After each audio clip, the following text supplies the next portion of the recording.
Això és una reconstrucció d'un edifici que ja havia existit amb motiu de l'Exposició Universal del 29.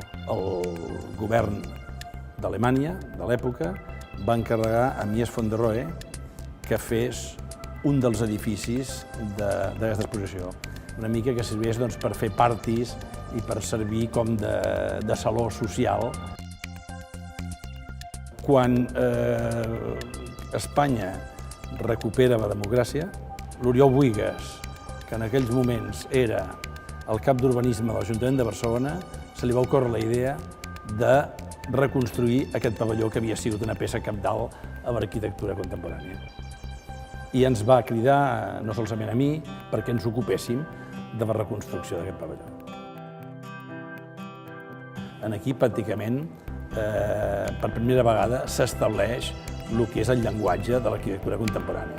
Gairebé tota l'arquitectura fins a aquest moment era una arquitectura formada per la juxtaposició de diferents cossos. I les portes són forats dintre d'aquestes parets de tancament d'aquests cossos. En canvi, aquí, això és tot un espai únic que va fluir. És a dir, quan hi ha portes, no tenen ni marc a dalt, ni marc lateral, o sigui que perquè l'espai flueixi. El sostre és continu tant d'un tros d'espai com l'altre, és un espai molt més fluid.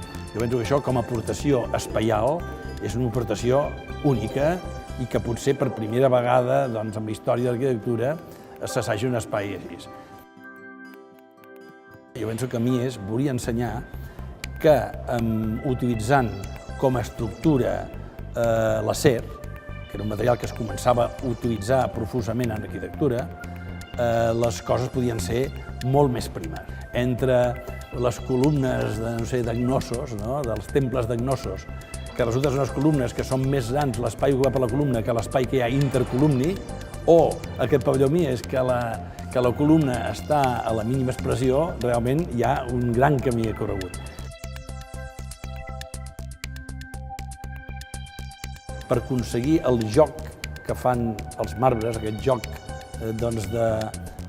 com gairebé quan es posa una taca de tinta i es dobla el paper, aquest joc de simetries i tal, resulta que això és obligat comprar blocs, decidir per on te'l tallaran i després les 4 peces contigües obrir-les, això que es diu, de forma com un llibre, perquè si no, no es forma aquest dibuix. L'única manera que un dibuix continuï simètricament amb la pedra del costat, o sigui, continuï igual, és que siguin les 2 peces contigües. Després les obres, i clar, els punts coincideixen. Naturalment, m'interessava molt amb ells, sobretot l'expressió dels materials, més que la investigació sobre els materials en si. No inventa nous materials, però sí que aprèn a utilitzar els materials existents d'una manera molt diferent i tal, i que a més ho veu un camí que tothom l'ha imitat, tothom l'ha seguit.